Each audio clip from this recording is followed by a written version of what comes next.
All right, 1 Kings chapter 2 tonight. 1 Kings chapter 2. Last week, chapter 1 ended with David finally stepping up, finally doing the right thing, making it crystal clear for all of Israel that Solomon was to be the next king, not Adonijah.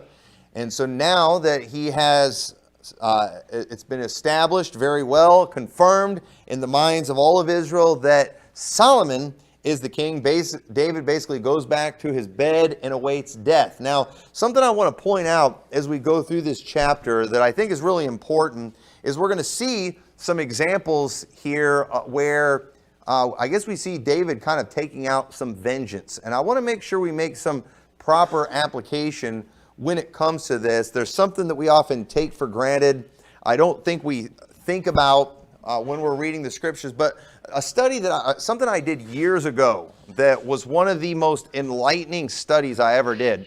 I had on an old computer of mine, I had this family tree software, and I remember I was working on making our family tree, and I was putting all our relatives in it, and this particular one worked really good. I knew how the program worked real well. Now it's all this online stuff, and it's a huge pain in the neck. I've never found another program like this one, but this was back before everything was connected to the internet.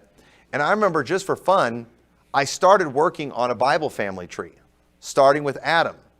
And I just literally went through and I just started entering names of everybody in the scriptures. And I'm telling you, it put so much stuff in the Bible in perspective for me. For example, a lot of times when you would see certain names that seem like it's just kind of randomly being mentioned in the Bible, you would find out it actually wasn't very random at all, because later on, a descendant of theirs was going to play a really big role somewhere in Israel's history. And a lot of times, they would be a big problem for Israel. And so we see examples in the Bible where they would not properly deal with certain people like God commanded them to. And then generations later, Israel is going through great turmoil, great hardships, sometimes even thousands of people dying as a result of them not killing one guy. And so it really helped me understand that, when we're reading these stories in the Bible, when God was giving them these instructions, while it probably didn't seem like a big deal when they were disobeying these things, it came at great cost generations later. And in our modern day American way of thinking, even in our churches, we are not forward-thinking people in our culture. We really aren't. We do not think about the next generation. Proof of that is not just in our culture, just amongst regular people. It's in our churches, and it's in our government for sure, when you see the way that they are just spending us into oblivion. And this is not good, and we are going to pay for it eventually in this country. And so I want to show you some things here where it almost might seem a little petty, the kind of, I guess, people that are getting in trouble in here. But I think we're going to, hopefully I can explain why this was really important that they dealt with these things the way that they did. But verse 1 of 1 Kings 2 says, "Now the days of David drew nigh that he should die, and he charged Solomon his son, saying, I go the way of all the earth. Be thou strong therefore, and show thyself a man." And David, he's basically saying that his time has come. This is the way it is, and it is time for Solomon, even though he's going to be sad about losing his father. He needs to be a man. He needs to have strength. This is going to be a difficult time, but he is the king. And even though this is tough, God expects him to be strong. And this is a good reminder to men. You know what? There are challenges in life. We're going to lose loved ones. We're going to go through hardships. We're going to face trials. But that's when we are to step up and to be strong and show ourselves a man. And it's just a reminder, God expects men to be strong. None of this wimpy, lazy, passive, sissy stuff like we're seeing today. It's just not good. So verse 3, "And keep the charge of the Lord thy God, to walk in his ways, to keep his statutes and his commandments, and his judgments and his testimonies, as it is written in the law of Moses, that thou mayest prosper in all that thou doest, and whithersoever thou turnest thyself, that the Lord may continue his word, which he spake concerning me, saying, If thy children take heed to walk in their way, to walk before me in truth, with all their heart, with all their soul, there shall not fail thee, said he, a man on the throne of Israel.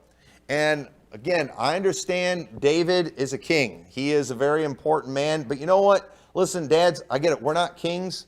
We're not ruling nations or anything like that. But let me tell you something.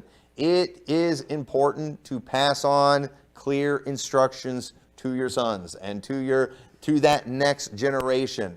It is, as a pastor, it blows my mind at just how little instruction fathers are even trying to pass on to their kids today, especially when it comes to spiritual things. And one of the things I've talked about before, but there's been more than one occasion. There's one in particular I'm thinking of where I did a funeral for somebody that I did not know. I had never met this person, but I knew his wife. She had come to church here for a while. I knew his granddaughter. And when he died, they wanted me to do the funeral. And his wife had not been saved very long. Brother Mark had actually led her to the Lord out soul winning, and she started coming to the church. And I remember, so when I found out I had to do his funeral, I'm trying to find out things about him because I need to talk about this guy. So the one thing I wanted to find out is if he was saved. Nobody really knew anything. His wife had no recollection, no memory of anything. And I don't want to preach that somebody's in heaven if they're not in heaven. But at the same time too, you also want to comfort people and you don't want to tell them hey, he's burning in hell right now, So it's tough. I don't like preaching funerals for lost people. But I do remember I talked to another family member, I believe it was a sister, and I remember asking her about it. And she told me about a time when he had gotten saved when he was younger, when they were teenagers, and that they went to a Baptist church. And so she remembered. But what blew my mind is, even though he got saved when he was a teenager, and if he got saved when he was a teenager, he's in heaven. But when it came to people that came into his life later, like his wife, like his grandkids, his children, none of them knew anything about that. He never told them about it. And it's just how can you be saved and not tell your family about it? But a lot of people, they do. They just think religion is just this very personal thing, and they're not passing it down. And listen, if you're going to pass down anything, pass your faith down to your kids. But even more than that, you know what? If you've succeeded at life, pass those secrets down to your kids. If you've had a successful marriage, pass those secrets down to your kids. If you failed in your marriage, tell your kids what you did wrong. And so they don't do that. We need to instruct our children. And David here, he is letting Solomon know, because you know what? There's something in all of us that I think this is probably true for everybody. I know it's true for me. But you know what? There's something in all of us, even though we're growing up, we have our own families, we are not under our father's authority. There's something in us, we want to please our fathers. And you know what? If your kids are going to feel the same way, and you know what? You need to let them know what would please you. You need to let them know what would make you proud as a father and what you really think they need to do. It's going to mean a lot for them one of these days. And so David is giving good instruction here to his son, and every man should know that after his father dies, what he wanted from them, what would please him, what he would expect from them. Don't leave your children wondering about these things. And so, and here's the thing too, make sure if you want them to live up to certain things, you need to make sure you live up to those things until you die. And you know what? My dad's still alive, but my dad, he has always been very anti-drugs, anti-alcohol, anti-smoking, and he has never done those things. He tried some of those things when he was a kid. He tells a story about how he tried some of those things when he was a kid, but he went the rest of his life not doing it, and I believe he will die never doing those things again. And you know what? That is going to make it easier for me to never do those things, because if my dad stayed away from those things till he died, there's no reason why I can't do it too. But if my dad failed on that, that would have a negative impact on me. It really would. It would still bother me. If my parents got divorced, that would still have a negative impact on me. It doesn't mean I have to get divorced. But you know what? The fact that my parents have stayed faithful to each other, that tells me I can do it too. And we need that kind of thing. And dads, you have no idea how much it's going to matter you being faithful to the end. It's going to mean a lot to your kids. And so we see David, he's about to leave Solomon some instructions. for him. And in reality, he's kind of telling him some scores to settle for him, which I think is interesting. But I don't believe this is David being petty. Okay, it could be if you want to interpret it that way. Okay? But I think there's more to it than this here, because David is about to give him some instructions. Because what we need to understand, this is not just a father giving a son instructions. This is a king giving the next king instructions. That's what we need to get a hold of here. And these situations back then, when there were these disputes, when there were these problems, they very well could have led to national problems that could have resulted in a lot of bloodshed. So please do not use this story in David as an excuse to go settle some scores, or when you die, have your son go settle a bunch of scores for you. You know, don't do that. Because we see examples in the Bible of disputes causing problems generations later.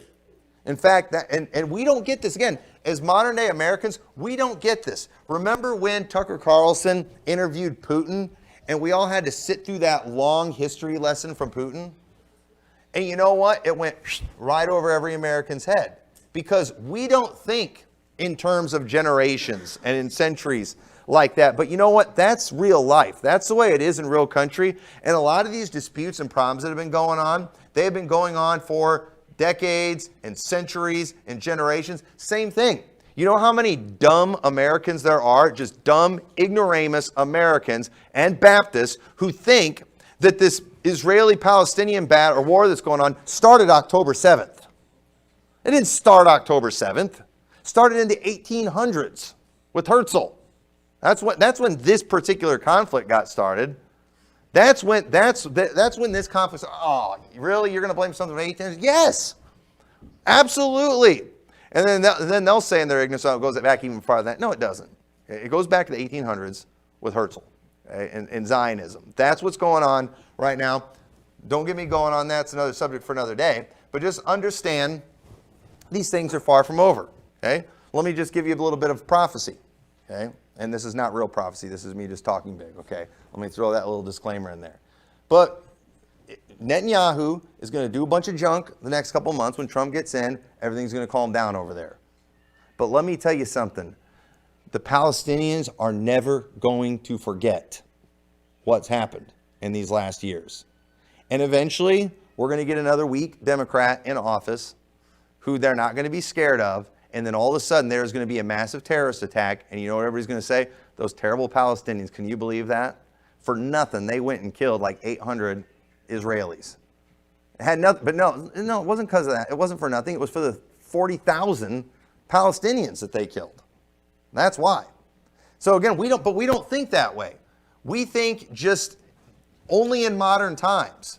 But that is not real life. That is not the way things have worked in kingdoms before. These disputes would cause great problems generations later. And so you need to understand who these people are that David is going to have him settle some scores with. Because this isn't so much personal as it is, he is preventing national problems from happening later in the future. So he says in verse 5, moreover, thou knowest also what Joab, the son of Zeruiah, did to me, and what he did to the two captains of the host of Israel, unto Abner the son of Ner, and unto Amasa the son of Jether, whom he slew, and shed the blood of war in peace, and put the blood of war upon his girdle that was about his loins, and in his shoes that were on his feet. Do therefore according to thy wisdom, and let not his hoar head go down to the grave in peace. Now you say, boy, this seems kind of petty. Joab was a very loyal man for David. Joab fought many battles for David. In fact, you could say that Joab, I could be wrong on this, he almost seemed like he was overly zealous in his loyalty to David, because Joab was often very cruel to David's enemies, more than he even wanted him to be. For example, he wasn't supposed to kill Absalom. But what did he do? He killed Absalom. Now, here's what I don't know for sure. Was Joab killing Absalom because how dare he treat David that way? Or maybe because he was upset about the battle and losing men, and it became personal with him. I don't know for sure, but Joab often showed cruelty. He gives these examples of men that he killed in a time of peace, and what you've got to understand is that when your military leader does something like that, that is going to create problems for those enemies. They're not going to forget about it. They're going to remember, hey, remember when he shed the innocent blood? They're going to remember that, and later on, there is going to probably be another conflict because nations didn't forget stuff like that. And so it was important, and I don't know why David waited until he was dying. Maybe because he loved Joab and he just didn't want to see it. I don't know for sure, but he told Solomon, you need to kill him. Don't let his whorehead go down to the grave in peace. You need to finish him. And I believe that he needed him to do that, not because he just hated Joab and wanted to finally settle this score. I think it was important for the nation to see that. I think it was important for Israel's enemies to see that, hey, even though you all are enemies, he should not have killed these men, and he's paying for it. And I think, I think war crimes should be punished. I think that's very important. In fact, if the Palestinians and if the Israelis had any integrity at all, and they actually did want to make some kind of peace with the Palestinians, you want to know what they would do? They'd take care of Netanyahu. That's one of the things that they would do. Now, that's not going to happen. That's not going to happen in our messed up culture that we have today. That's not going to happen in that bloody nation, and it's not going to happen in our bloody nation. Is not going to support something like that. But if they actually wanted peace, that's what they would do. They would do that to help make peace with the Palestinians, because you know what? Netanyahu's response has been overly cruel to the Palestinians. And so, and a lot of people aren't going to like that I said that, but I said that, and I know more about the situation than they do, and they're just wrong in their theology. And they see every battle that's going on in Israel like it's this Old Testament battle where they're supposed to go and utterly destroy. And that's because these people haven't figured out that the new covenant came, and that we're not worried about a land or anything like that anymore. Don't get me preaching on that stuff. But this is a sad story with Joab. But think about it this way too, okay? Because again, Joab he was very loyal to David, but think about this. Imagine if somebody in this church, okay? I hope nobody in this church loves me this much, but you loved me so much as the pastor that you went out and you killed one of my trolls. Okay? You realize that wouldn't help me out. Okay, you've now created a great deal of problems for me, because now everybody is going to just, he has his enemies killed. It's like that would be the worst thing you could ever do for me if some nut job follower of mine went and literally killed one of my trolls. That would make me look so bad. I would never be able to live it down. And Israel is not going to live these things down. When their military men would get overly zealous and they would do unjust killings, that stuff would be held over their head. People would remember that. And so David is like, we've got to make this right. We absolutely must make this right. So Joab caused a lot of problems. And we don't have time to go back and refer to those stories, but it was a really big deal. So I don't think David's settling scores. I think David's prepping Solomon. He wants their nation to go forward. He wants good for their nation. So he said, verse 7, but show kindness unto the sons of Barzillai, the Gileadite, and let them be of those that eat at thy table, for so they came to me when I fled because of Absalom, thy brother. And so right there, sometimes the good that you do for someone can greatly help you later in life. Another very important lesson there. And so David, he's telling Solomon, hey, you remember these people. Go do good to these people. These people help me out, and I've never forgotten it. And that's one of the things I've learned in my life too. There's been times in my life where people have done things for me, and then it's like, yeah, this is because of something I did years ago that I forgot about.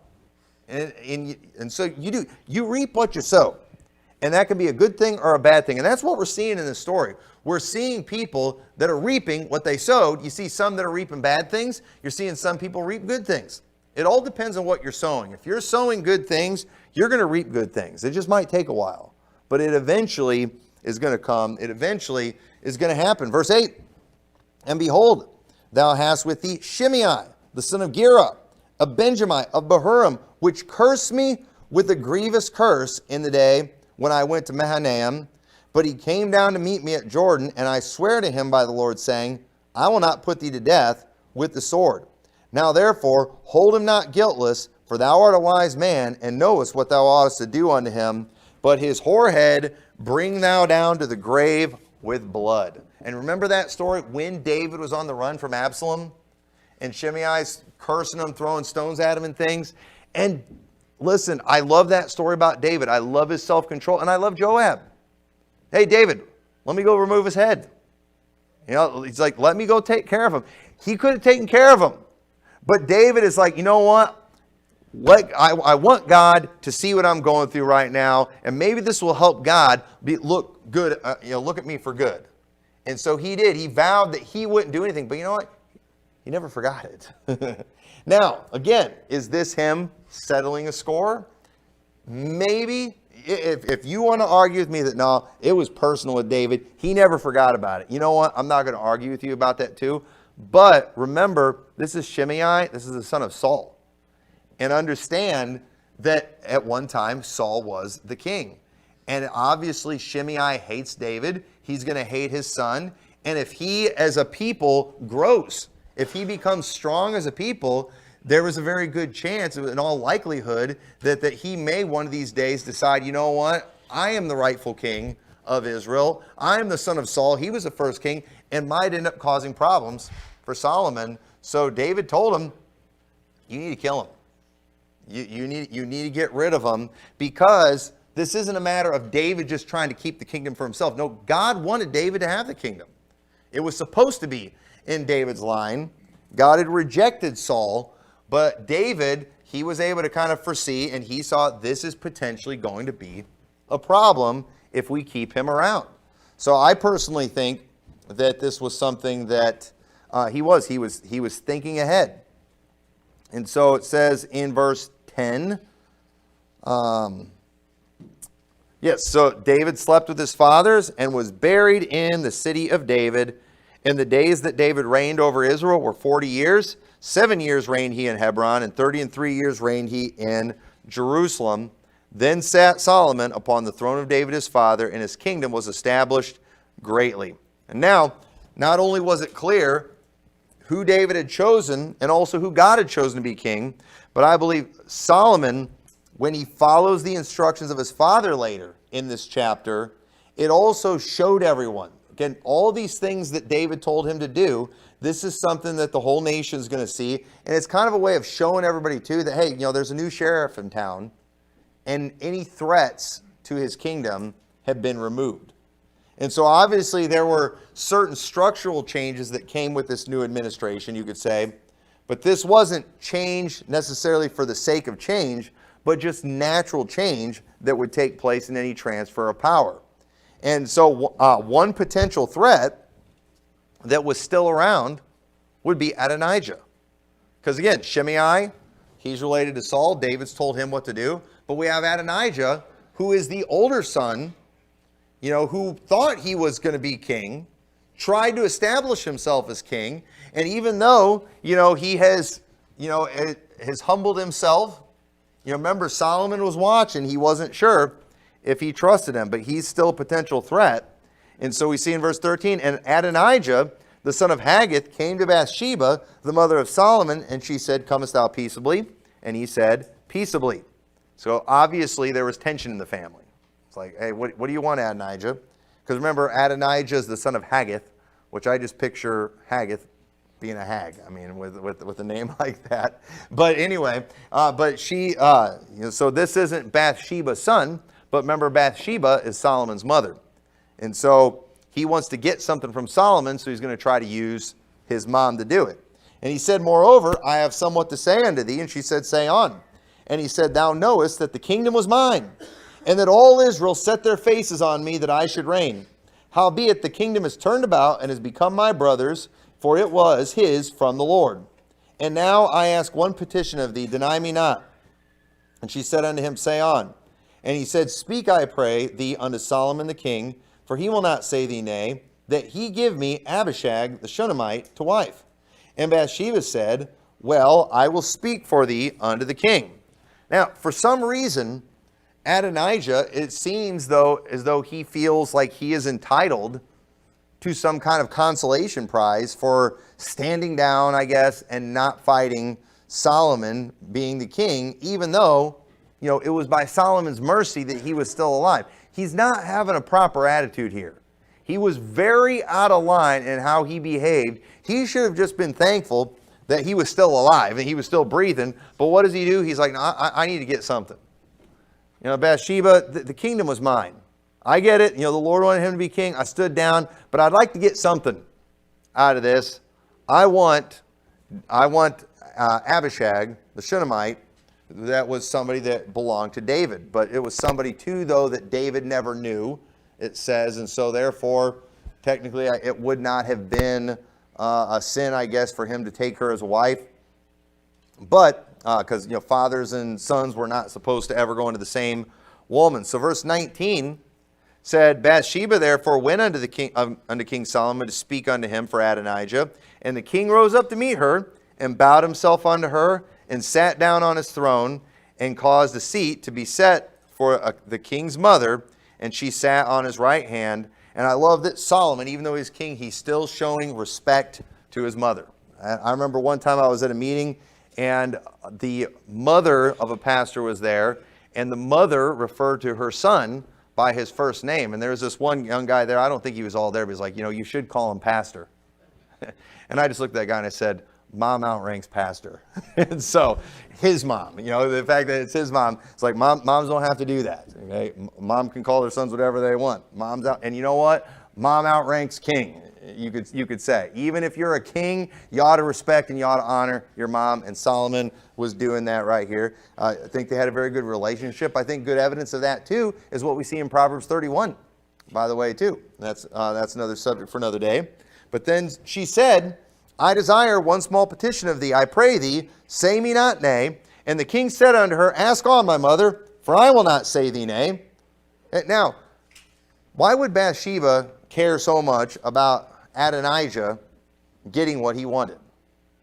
Now, this is just my opinion. The Bible doesn't tell us, because Adonijah is not her son. But you know what? What do moms want more than anything in family? They just want peace.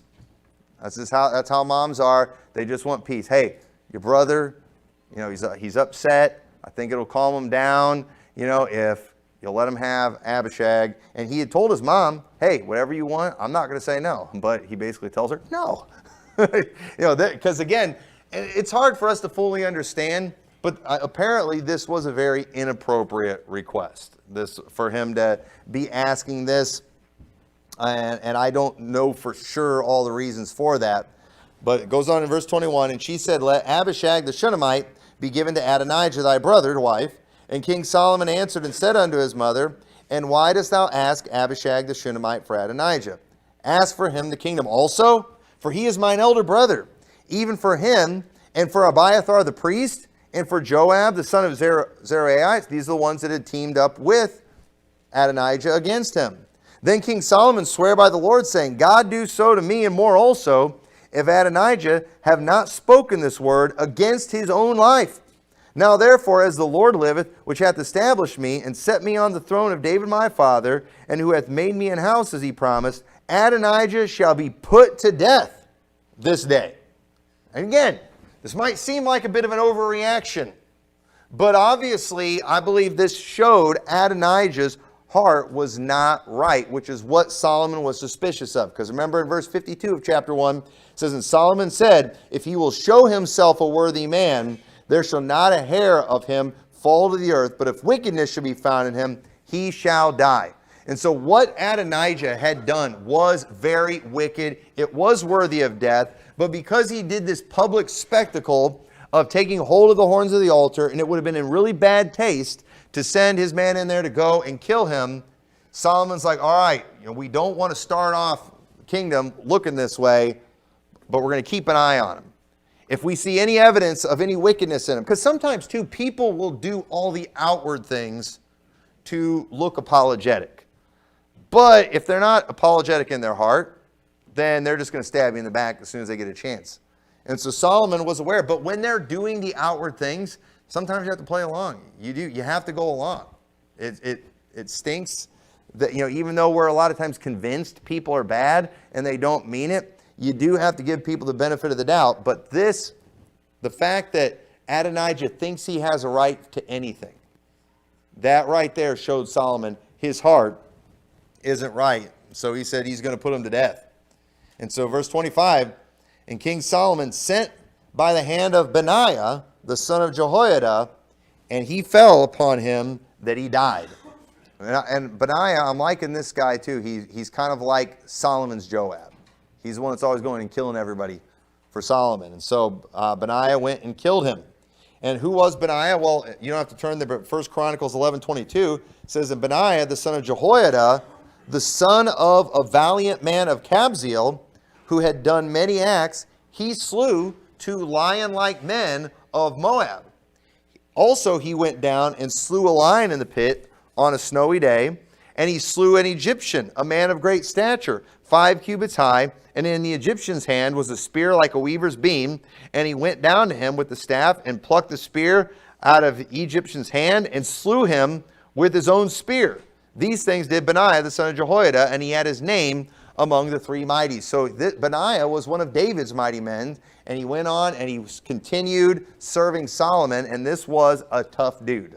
Okay, we don't know what he looked like, but I picture a really tough looking dude. And I just picture this big, mean guy that was just always ready to kill somebody. And just whenever the king would tell him, I need you to go kill somebody, I was like, all right. And then he would go and he would kill them. And if he didn't have a weapon, he would take their weapon and kill them with their own weapon. And so, forgive me for looking at people like this in the Bible. I was like, man, that guy's awesome. Okay, if they're going to make Bible movies, make one about this guy right here. I want to watch that movie, and I do. And I hope they just get some big, massive, scary-looking dude that just, because that's what I picture. That's what I picture in my mind. So back verse 26, and unto Abiathar the priest said the king, get thee to Anathoth unto thine own fields, for thou art worthy of death. But I will not at this time put thee to death, because thou bearest the ark of the Lord before David my father, and because thou hast been afflicted in all wherein my father was afflicted. Because Abiathar, he did a lot of good for a long time. But what he did at this with Adonijah was really bad. So Solomon is remembering the good that he did, and he's like, but you still did this bad. So he's kind of getting a little bit of both. He's reaped some good, and he's reaped some really, really bad. And all the good he did, it kind of helped him from getting the worst. And it says, so Solomon thrust out Abiathar from being priest unto the Lord, that he might fulfill the word of the Lord, which he spake concerning the house of Eli in Shiloh. And I just picture, too, when he came to thrust out Abiathar, that Abiathar fully accepted it, because he had Benaiah standing next to him, looking like, and Benaiah was like, they were just ready to just kill him right there. But but when he saw him, he's like, okay, I can either leave the priesthood or I can face Benaiah. He's like, yeah, I'm gone. I'll leave you alone. I'm moving on. And so it says, then tidings came to Joab, for Joab had turned after Adonijah, though he had turned not after Absalom. And Joab fled unto the tabernacle of the Lord, and caught hold on the horns of the altar. And it was told King Solomon that Joab was fled unto the tabernacle of the Lord, and behold, he is by the altar.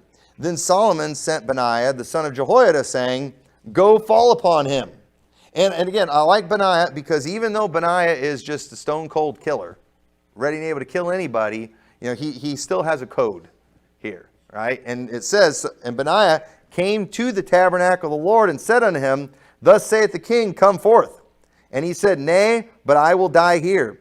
And Benaiah brought the king word again, saying, thus said Joab, and thus he answered me. And Joab knew, well, he sent Benaiah, I'm dead.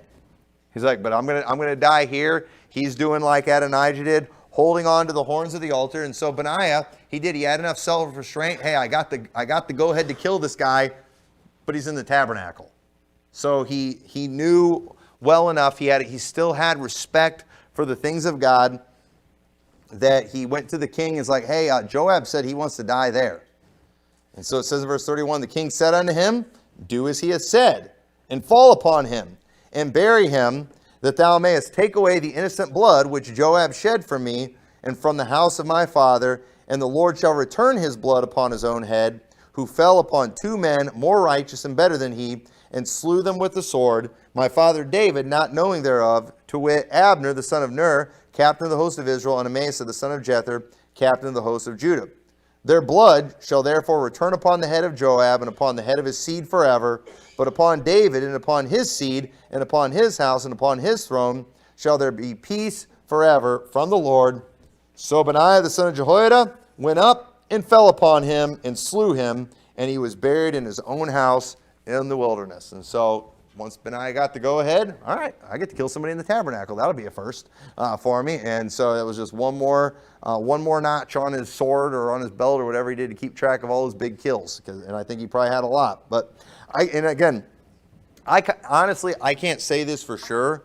But when I read this story, it's like, was this the right move, killing him in the tabernacle and next to the altar? You know, it seems a little hasty.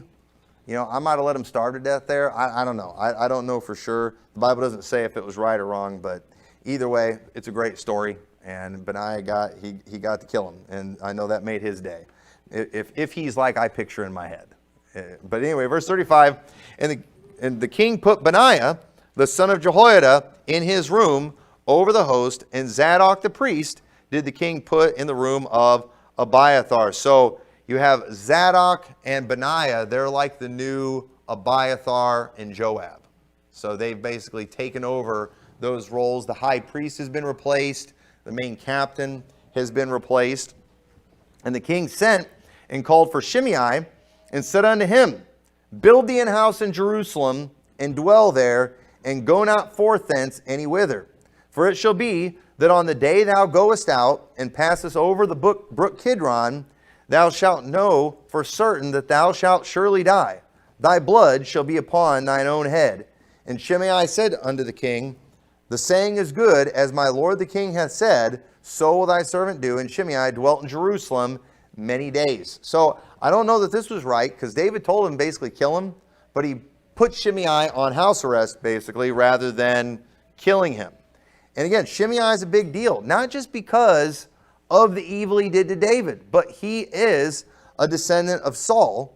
He is another potential threat to the kingdom because of that. He is somebody that it would be easy for many to look at, especially from the tribe of Benjamin, and to say, you know what, if they get upset with Solomon, you know what, we want Saul's line back. We like him better, so he's a potential threat. In verse 39, it came to pass at the end of 3 years that two of the servants of Shimei ran away unto Achish, son of Macheth, king of Gath, and they told Shimei, saying, Behold, thy servants be in Gath. And Shimei arose and saddled his ass and went to Gath, to Achish, to seek his servants, and Shimei went and brought his servants from Gath. And it was told Solomon that Shimei had gone from Jerusalem to Gath and was come again. Now, don't know for sure, but obviously he broke the terms of the house arrest like he was supposed to. His ankle monitor went off. Solomon found out, and I don't know how they figured it out, but he found out that he had crossed the brook Kidron. And so it's time for him to die. And he was coming back from Gath. Now, can you think about why that might have concerned Solomon? Because where were David's biggest enemies from? Gath. You know that they had major beef with David. He's the one that had killed their champion. The Philistines hated David, and of course they're going to hate Solomon. And even though this is years later, remember these things, everybody remembers these things. That's why God was always telling them to utterly destroy these people. You got to get rid of them. And if you just kill most of them, yes, they're going to become weak. They'll be in subjection, but they will never forget it. And if they ever get strong, they will get vengeance. They will fight back. And so it says, and the king sent and called for Shimei and said unto him, Did I not make thee to swear by the Lord, and protested unto thee, saying, Know for a certain, on the day thou goest out and walkest abroad any whither, that thou shalt surely die? And thou saidst unto me, Thy word that I have is good. Why then hast thou not kept the oath of the Lord, and the commandment that I have charged thee with? The king said moreover to Shimei, Thou knowest all the wickedness which thine heart is privy to, and that thou didst to David my father. Therefore the Lord shall return thy wickedness upon thine own head. And King Solomon shall be blessed, and the throne of David shall be established before the Lord forever. So the king commanded Benaiah, the son of Jehoiada, which went out and fell upon him, that he died, and the kingdom was established in the hand of Solomon. And notice, after he kills him, even though it's been a few years, he says, and the kingdom was established. Because again, even though he clearly was king, there were still potential threats around. But now, they've basically all been removed. And so, once that happens, that's going to just kind of take away any thoughts of rebellion that a lot of people might have. And it's going to just kind of confirm things in their heart so they know how to move forward. This kind of thing was very important during that time. And so Shimei ended up getting nailed. And here's the thing about it too. Okay, chances are, because Solomon, even though he has not been, we haven't seen the part yet where he's been granted all the wisdom. I do think he had a lot of wisdom here, and he probably was doing the right thing. And in reality, what we see happening in all these stories here is these people who had done wrong. What it appears for me when I'm looking at the story, Solomon, even though in his heart he knew these people were bad, he did not immediately drop the hammer on them because it would have looked bad. And as a king, you don't want to do things that look bad. You want people in your kingdom to be able to trust you. And if you are just kind of flying off the handle and you're doing things rashly, people are just going to think you're a cruel king and are going to be more likely to rebel. But what Solomon would typically do with people is he would give them some rope to hang themselves. And that's exactly what happened with all these people. He did not bring the hammer down on them right away, even though Adonijah, he could have. But what did he do? He gave him some rope and he went and hung himself, making it more clear. Same thing with Shimei. If he just goes and kills him right away, it kind of looks bad. But what does he do? He kind of shows him some mercy. He goes and kind of breaks the terms of the agreement, making it even more obvious. And so that's just kind of a lesson for us too. We need to understand sometimes you might be convinced in your heart that somebody's bad. You might even be right. But you know what? You can't always just act on that. It's going to make you look bad. And as a pastor, it's the same thing. There have been many times that since we've been pastoring the church where we've had people in the church where I'm just like, yeah, I think these people are bad news. I've had my wife told me, it's like, this person's bad news. I know they're going to cause problems. Like, I know. What are you going to do about it? Wait for them to hang themselves? You can't just go throwing people out of the church because they give you the creeps. But you can watch them. Okay? Remember that too, okay? You've got some people that are always on such high alert to find the reprobates and the perverts and things out there. If somebody gives you a pervy vibe, I'm not telling you to ignore it and let them babysit your kids. Okay? Obviously, you don't have to do that. But you know what you don't need to do? You don't need to just go declaring them a pervert to everybody. But if you are right, if they are bad, they will eventually reveal themselves. God will make it clear. God will make it manifest. And I have always tried to operate that way, is just like, Lord, I'm pretty convinced this person's rotten, but if I act on this right now, I'm going to look like a tyrant as a pastor. I don't have the goods on them. It's going to look unjust, but in my gut, in my heart, I know something's wrong here. And you know what? I've typically found out, just keep an eye on them. Eventually, they will reveal themselves. And that's kind of what we see in these stories here. These people who clearly gave strong indications they were bad. Solomon, he waited.